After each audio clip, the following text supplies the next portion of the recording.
Iran America के बीच पिछले 6 महीनों से जारी जंग अब एक ऐसे मोड़ पर पहुंच गई है जहां पहली बार ईरान की तरफ से युद्ध खत्म करने का सीधा संकेत आया है।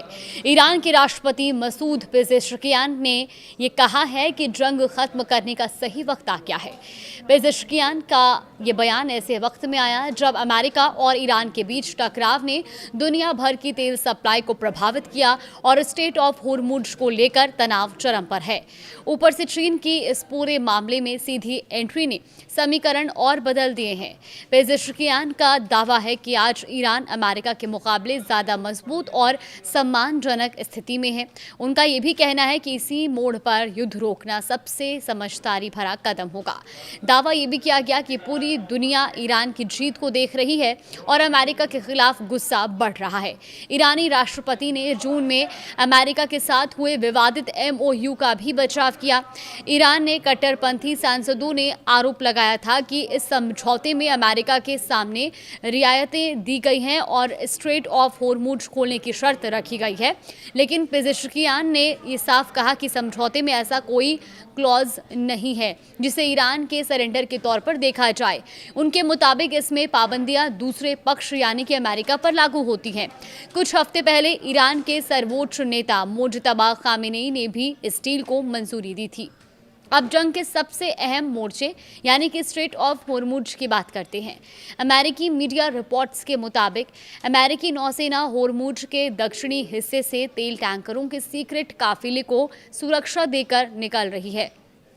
दावा ये भी किया जा रहा है कि इसके जरिए रोजाना करीब 50 लाख से 1 करोड़ बैरल कच्चा तेल बाहर निकाला जा रहा है ताकि दुनिया में तेल संकट और ना गहराए। वहीं अमेरिका ने सैन्य दबाव के साथ आर्थिक मोर्चे पर भी अपना अभियान तेज कर दिया है। अमेरिकी वित्त मंत्री स्कॉट बेसेंट ने इसे इकोनॉमिक डी-डे का नाम दिया है और उनका ये दावा है कि युद्ध के 6 महीने पूरे होने के बाद अमेरिका ऐसा आर्थिक अभियान शुरू करेगा जिससे ईरानी हुकूमत पर अंदर से दबाव बढ़ेगा।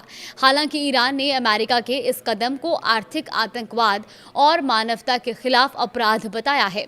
ईरानी विदेश मंत्री अब्बास अराघची ने तो इकोनॉमिक डी-डे पर तंज कसते हुए इसे अमेरिका के अपने आर्थिक संकट, बढ़ते कर्ज और ऊंची ब्याज दरों से ध्यान भटकाने की कोशिश बताया है।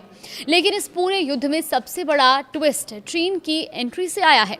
अमेरिका लगातार चीन पर दबाव बना रहा था कि वो ईरान को अलग थलग करने में वॉशिंगटन का साथ दे, लेकिन चीन ने इस दबाव को खारिज कर दिया। चीनी विदेश मंत्रालय के प्रवक्ता लिन जियान ने कहा कि एक तरफा प्रतिबंधों और दबाव की नीति से पश्चिम एशिया का संकट हल नहीं हो सकता।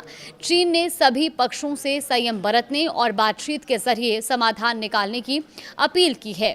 यानी एक तरफ ईरानी अब युद्ध रोकने की बात कर रहा है, वहीं दूसरी तरफ अमेरिका आर्थिक दबाव बढ़ाने की तैयारी में है और तीसरी तरफ चीन बातचीत के जरिए रास्ता निकालने की पैरवी कर रहा है। और अब नजर 24 सितंबर की उस मुलाकात पर है जब चीनी राष्ट्रपति शी जिनपिंग व्हाइट हाउस में डोनाल्ड ट्रंप से मुलाकात करेंगे। माना जा रहा है कि ईरान का मुद्दा इस मुलाकात के एजेंडे में सबसे ऊपर रह सकता है। तो कुल मिलाकर 6 महीने की जंग के बाद अब सवाल सिर्फ ये नहीं है कि ईरान और अमेरिका में कौन भारी पड़ा। बड़ा सवाल यह है कि क्या चीन की कूटनीतिक एंट्री के बाद इस लंबे टकराव को बातचीत और युद्ध विराम की तरफ मोड़ा जा सकता है।